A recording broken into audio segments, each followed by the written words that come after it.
Hello, everybody, and welcome to another episode of Too Weird Didn't Watch, the show where we make fun of movies we have not seen, based on only their weird descriptions. I'm Brantley. I'm Albert, and Brantley is going to read for us this week. Brantley, what do you got?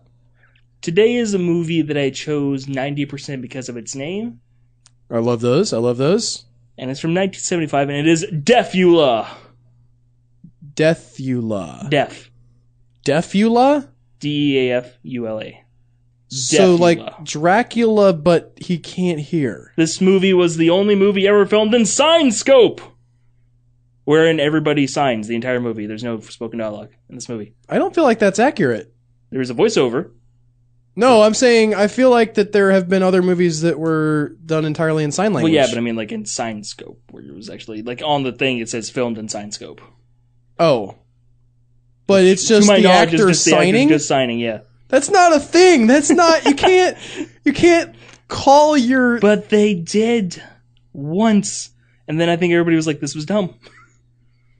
I think it would be cool. Like, the deaf community is a big community with a lot of people in it. It's fine that if they have, like, some movies where there are people signing most or all of the time, I don't know that you need to create an entire technological named gimmick after it. Well, they did in the 70s.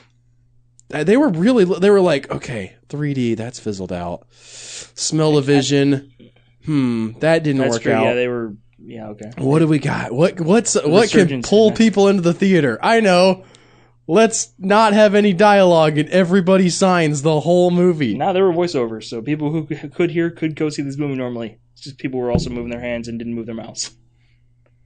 Anyway, Steve Adams, a theology student, begins to suspect he may be a vampire after a series of blood-draining murders in his town.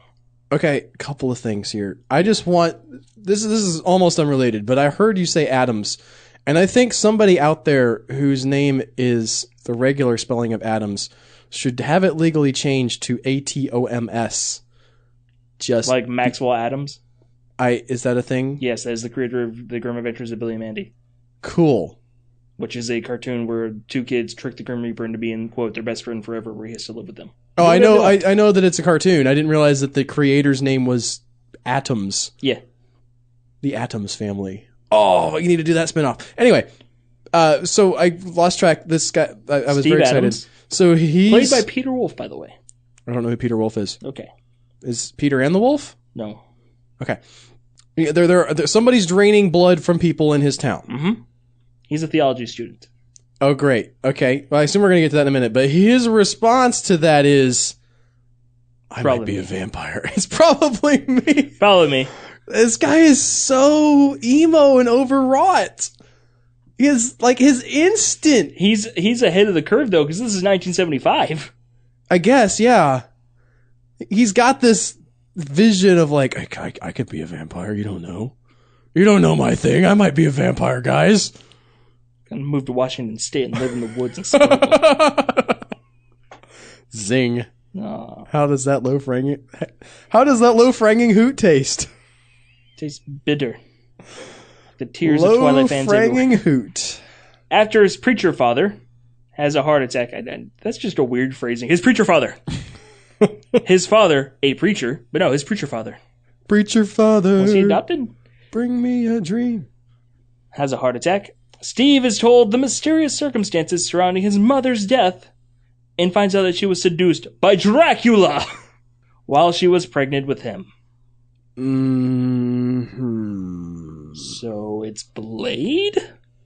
I don't know. Is that how that... Okay. Is that what happened to Blade, first of all? I've only seen the first one. That happens at the very beginning of that movie.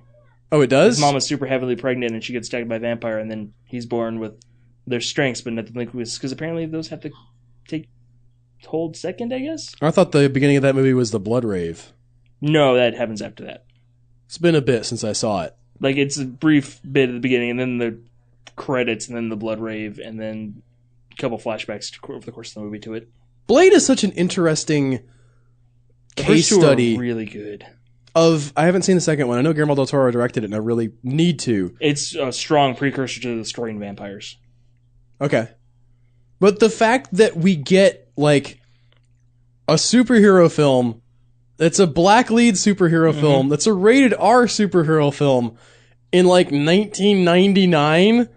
And they're just now coming around to being like, well, maybe we could try that again, guys. I don't know. And they redefine how the character works. That was then reverse adapted into the comics.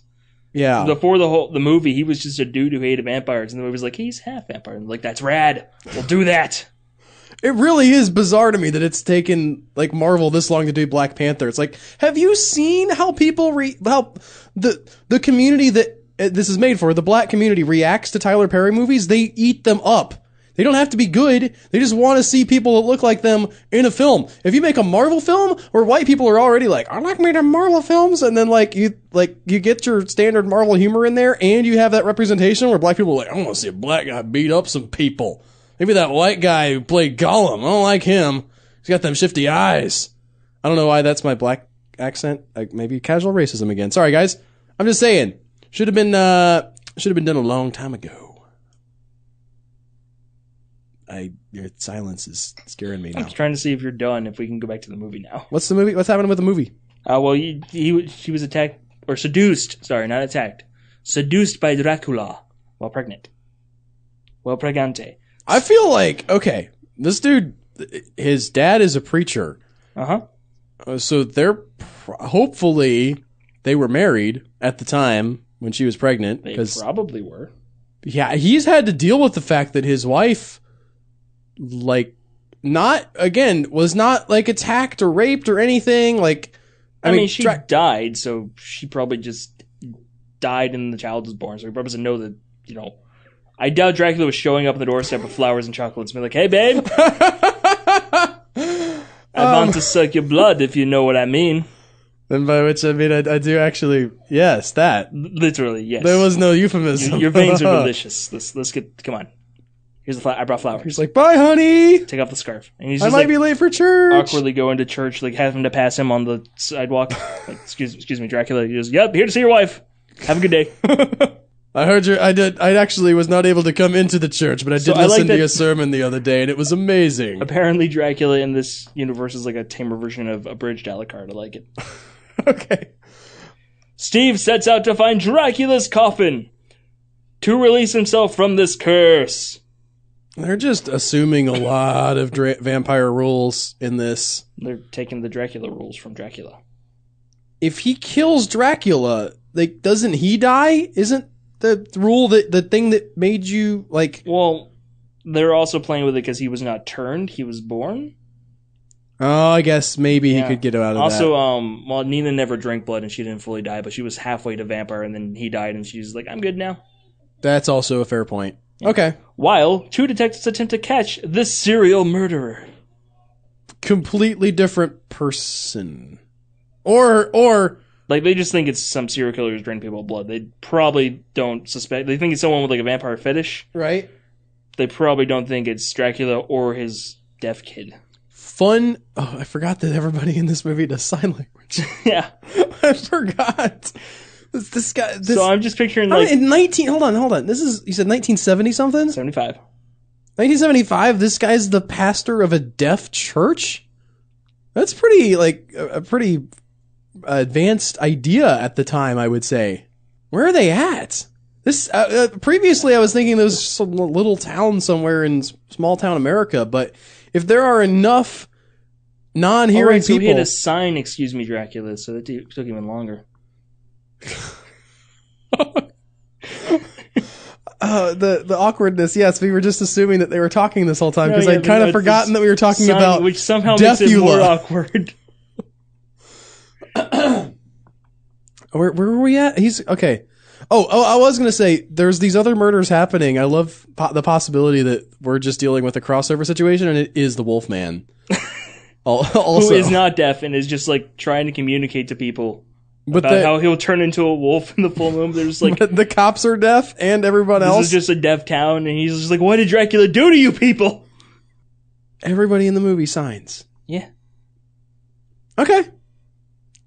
Is that it? Is that all? That's it for that one. For some reason, I thought there would be more, but that was enough. That was 10 minutes on that one movie. So again, that's one of those ones where I found that description or the Wikipedia, which was the entire plot. No, that was plenty long. Yeah. All right. What's next? Next, we have The Gate. I think I might have this one on my list as well. 1987? Or I've already covered it or thought about covering it. It's fine. Yeah, I've seen this one for sure. Okay, so we can't do it. No, I haven't seen the movie. I'm sorry. I've seen the description. Oh. We're getting into a weird and interesting territory that I never thought of before, where we find the same movies. Because we're having to dig further into movies we haven't seen. Yeah. Covered. Yeah. Hit me with The Gate, Brantley. The Boy Glenn. Starting off strong here. The boy Glenn. Not that girl Glenn, you understand. The boy Glenn. No, see, it's a Glen where the boys go. It's a Glen of boys. So Roy Moore just is going right there right now. No, here's what it is. Okay, this person just got done watching Glenn or Glenda, and he's like, no, it's Glenn. The boy Glenn. Curse you. And his best friend Terry accidentally open a gate to hell when a rotten tree is removed from the backyard of Glenn's house.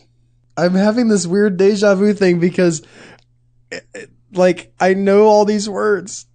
And I've read through this. This is the fact that I know about this movie. I don't think it's on my list because I was never able to find a description that I really liked. But I've read a lot of them. I know way too much about a movie that I've only just stumbled upon through IMDb. This movie is like this movie recommendations. You can do a weird spider web of stuff in that. Yeah, you do. When his dog die, and a friend of Glenn's sister, comma. Mainly the dog, but also that friend of Glenn's sister. The teenager Alexandra, which it did make me laugh because everywhere else I looked at this just called her Al. Okay. And that made me laugh because you. When his dog die, and a friend of Glenn's sister, the teenager Alexandra buries the animal in the hole, demons from an ancient civilization are released, seeking for 2 human sacrifices to dominate the world. So his dog died, and her friend buried it in the hole. Okay? Yeah, okay. And could have been written better. So there was this tree stump, which somehow... This rotten tree, which was pulled from their backyard. Well, you're right. So I'm imagining here the possibility for a prequel where they have, like, the gate to hell in, like, the 1800s or possibly even further back, and they seal it up, and the way they seal it up is by planting a tree that they say will grow, and they're like... similar like the Chozo mythos. Who? The Chozo mythos, sorry, not Chozo.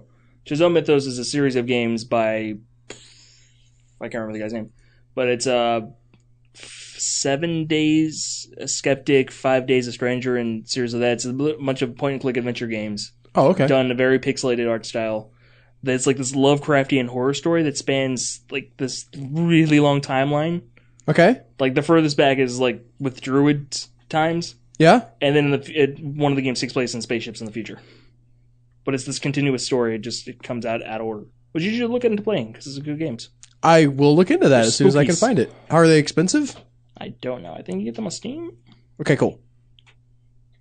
Anyways, so yeah, the demons are from an ancient civilization. They're released. Yeah, okay. So are they like... This is an interesting question, because I did think about this when you said that they were demons from an ancient civilization. Are they, like, not from the Christian pantheon? So, like, Sumerian demons? Yeah, what is the deal there? Like demons are kind of demons. I don't know that the regular person would think, like, them ain't the demons like we get around here. I mean, yeah, when you think demons, you think, like, either fallen angels or creatures that were created to make hell a bad place. That's some of the possible explanations, yeah. Yes. But, like, other cultures had, like, demon equivalents? You want to hear crazy Christian conspiracy theories? Sure. One of the cool possible explanation for demons, if you believe in the gap theory, Brantley, which is that the universe is old, but there was, like, it was sort of fell into ruin at a certain point and was reborn as a human civilization. So you have, in the beginning, God created heaven and the earth, and then the earth being without form and void is something that takes place after a long period of time, and that's where you get Adam and Eve from. One of the theories about demons is that they were these, like, unrestful spirits of whatever race roamed the earth before Adam and Eve. I'd watch that movie. Yeah? That sounds fun. Could be. Or like a horror anime based on that. It'd be great. Probably, I would imagine there's probably already are some animes based on that.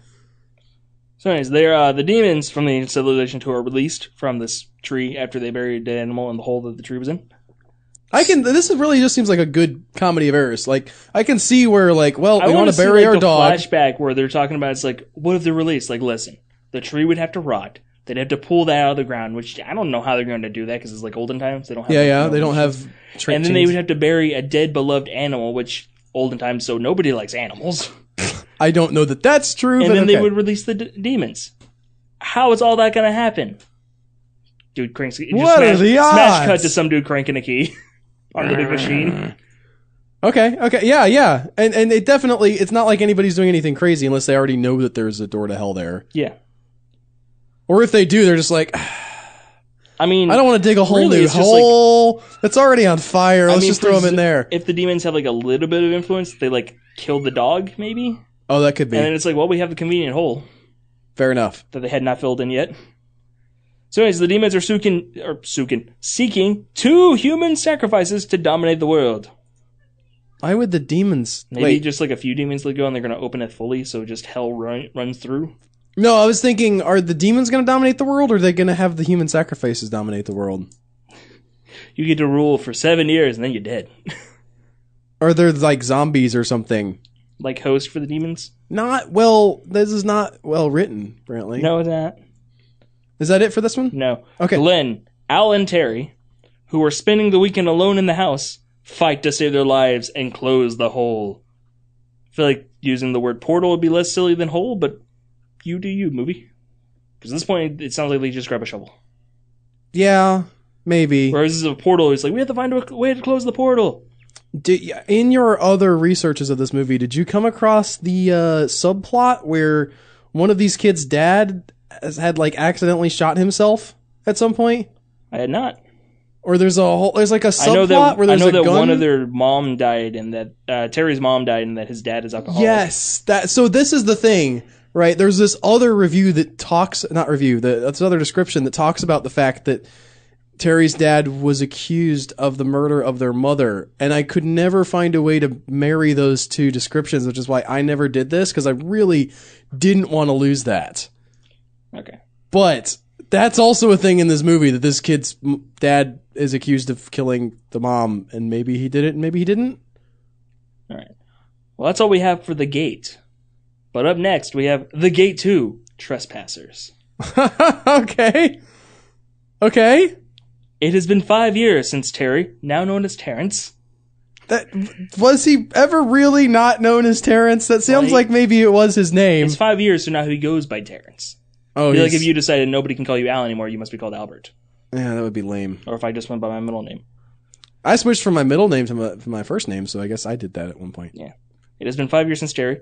And his friend, Glenn, the boy Glenn, remember him? The boy Glenn. Yeah. Yes. Now he's the man Glenn. It's been 5 years. I guess it would be the teen Glenn. Suddenly Glenn. Suddenly teens. Accidentally opened up the portal. The Gate. The Gate. It's the name of the movie is The Gate. Why? Come They on, opened up the description hole. writer. After the events of the first film, Glenn and his family have moved away. So he's gone. There's no more Boy Glenn. Boy Glenn gone. Okay? Boy Glenn gone. Al sad. Brantley read.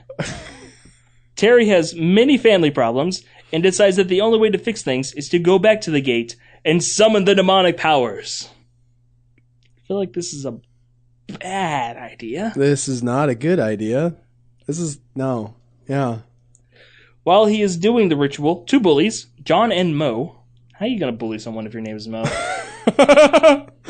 It's like it's the boy named Sue mentality. Like he had to really double down hard. Arrive along with Liz, John's girlfriend. Wait. Oh, John is the 2 bullies show up. Okay, and for some reason I thought that the bullies were with Terrence's girlfriend. Just like she's like, I'm hanging out with these guys now. You're hanging out with Mo? Shut it, Terrence! Or should I say Terry? I don't go by that anymore. Just like a faraway look. Not since 5 years ago. What? Nothing? I'm gonna go open some demons now. They summon a demonic minion who ends up granting them wishes. but it inevitably backfires. Yeah, no kidding. It was inevitable. We knew that's where it was going, guys. Could have called this like Wish Granter or something. I don't get where. Wish upon, maybe? I know that it's in Glenn's old backyard, so maybe they're trespassing on that property. But trespassers, unless you're trying to be artsy, like they're trespassing on powers they should. Wait, there was a like I didn't catch that. It's well, yeah, the in the gate first to movie, trespassers. It's in Glenn's backyard. Okay. First movie, and he's going to that gate. Terry, because Glenn's gone. He moved. I completely missed the fact that they were just like, guys, not only, all right, I understand. They're going to call up a demon. All right, and they are going to make some wishes. But they're also breaking and entering. And they also wrong. did go on somebody's property without permission to do it. And we want to put that in the title. Not the demon wish. We're not going to call this the gate to demon wish. That would be demon great. Wish. No. Or just a movie called Demon Wish. That'd be a cool name. That's a really cool name. Or like a band. You're welcome. If you're looking for a name for your band, and Demon Wish. That's the band to go with our album title we came up with a while back. You Miss the Days of Now. You Miss the Days of Now by Demon Wish. Make this happen. You Miss the Days of Now. I forgot how great that was. Yeah. I forgot how much I want to see an album called You Miss the Days of Now. To those that don't know what we're talking about, follow us on Twitter. Yeah.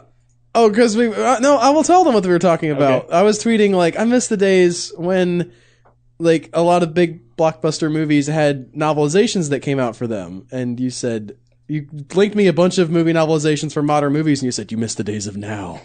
I was specifically lamenting the fact, though, in my head, the fact that they stopped doing it for the Transformers films. You could have said that. There was a prequel novel, by the way, to the first movie. Yeah, I know.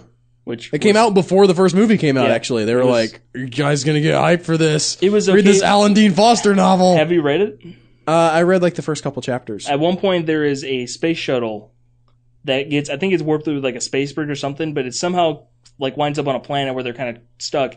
And Starscream shows up and is like, hey, humans, how you doing? We're going to be friends. And the, like, captain is like, this guy's like a used car salesman. This is going way too smoothly. There's something wrong here. Then Optimus shows up, punches him in the head, and is like, humans, I'm going to go deal with this, and then we can talk. And he's like, I'm on your side. You punch that other robot. I didn't like that used car salesman. Which is basically his motivation, because Optimus says pretty much the same thing. He's like, this guy's on the up and up. Like, what? I know he's Optimus, so he's fine. He'll steal your face, but it's fine.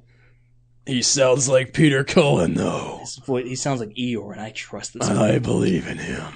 Peter Cullen used to be the Starscream guy sounds like this, and that's just weird. Imagine, like, aliens, like... To my knowledge, there has never been a Starscream that sounds like that. You do a Starscream, then. No.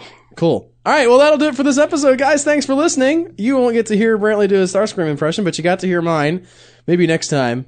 Maybe we'll convince him. Tune in to find out if Brantley does Starscream next week. We'd have to do a Transformer movie, and I've seen all those.